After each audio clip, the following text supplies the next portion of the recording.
So recently I have started trying to learn how to surf, and I learned something so powerful just through the simplicity of doing something that requires effort and that can kind of be dangerous. Everything is dangerous to some degree, but put me in a position to feel danger. And what was so profound to me was the fact that even doing something like surfing, where you could drown or you could have so many things go wrong, how automatic survival actually is. Meaning, when I was out there figuring it out, getting on the board, falling, getting hit by waves, the whole thing, the one thing that I took for granted the most was how mindless it is to survive. Meaning, every time I fell off, my body knew exactly when to, breathe out of my nose, when to hold my breath, how to reorient myself and, come to the surface and swim and do all of these things. That was automatic in me.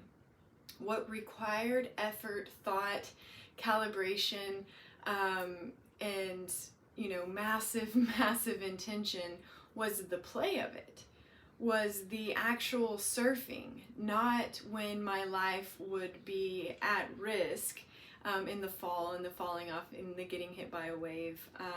That was automatic. And after that experience, it just really hit home again, the simplicity of how much survival is just built into the nature of who you are because you have a physical body.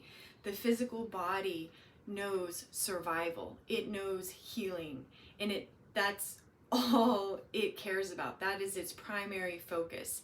So survival is not just when you're out in the ocean. It's not just when you're doing an extreme sport. It's not just when you have an accident and then it requires the body to have an adaptation or a compensation to some degree that you've never experienced until that level of input. It's always there.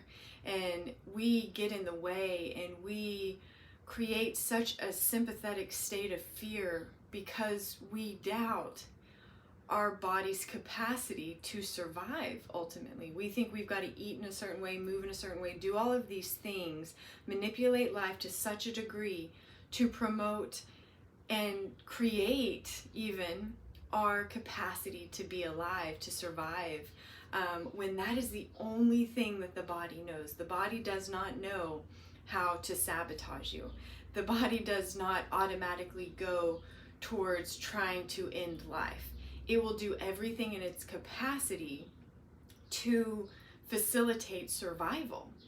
That is automatic in you if you have a human body. And what if you relaxed into that truth, that knowing, that understanding that your body knows things that your mind couldn't possibly comprehend, and that the body can do a million different things without your conscious awareness, and it is going to always be in favor of your survival. Can you change things and manipulate things and alter inputs based on your consciousness, based on your mind and your awareness? Absolutely. But the truth is that survival is built into your DNA.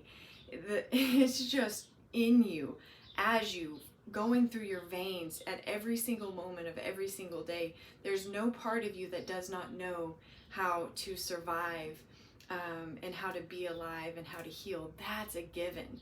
Aligning with that is something that you can be, consciously a part of, but it's going to happen no matter what. You're either getting in its way or you're working with it. You are never creating it.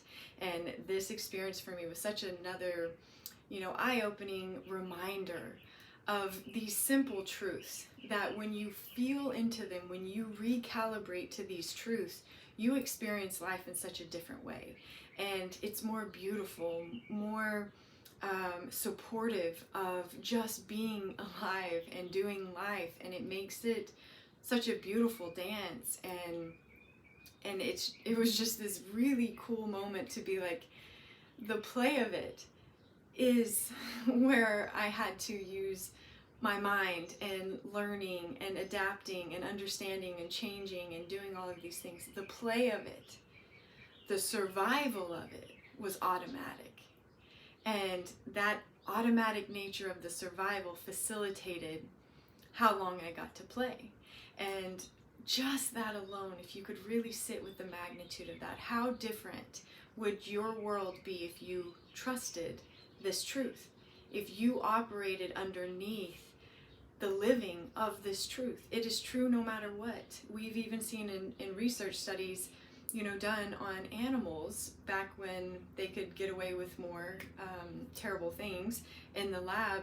And what you would see is you could put living things in such extreme situations, and they would do unbelievable things to survive. And the other thing, just to wrap this up, the other experience that I've had in life was, again, one time I almost drowned. And it wasn't that my mind didn't have the tools for that moment. And it wasn't even that I had trained for that moment, and that's what helped me survive. It was when my mind gave up, that my body kind of laughed and said, actually, we got more in the tank and we're going to get you to the shore. And so there's just this, powerful truth that if you could feel it, how differently would you feel in your body? Go look at your life. Go look at, if you jumped into a lake, if you jumped into the ocean, what is automatic in you? You don't go through all this analytical step-by-step on how to survive. It's automatic. And, what would it feel like to trust in that? What would it feel like to then engage with medicine with that level of a foundation, that level of a knowing, that level of a truth? It would be such a different journey. It would feel different. It would hit different.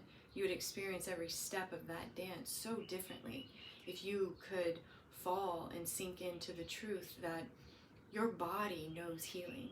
Your body knows survival. The play of this, that's up to you. But it's never that you're going to have to lead the body. It's never that you're going to have to teach healing before you can heal. What if you looked at the truth, the unavoidable truth, the reproducible truth, that has no exceptions, that just by being alive, you are in what knows aliveness, what knows survival, and what knows healing. Sit and think on this. Just see what comes up for you if you just, sit and ponder on these things for a little bit and see if it makes you feel different, even in your own body, your own world. You're magnificent. You were created by the same thing that created everything in nature, that captures your awe, your wonder. What if you started having some wonder about who and what you actually are?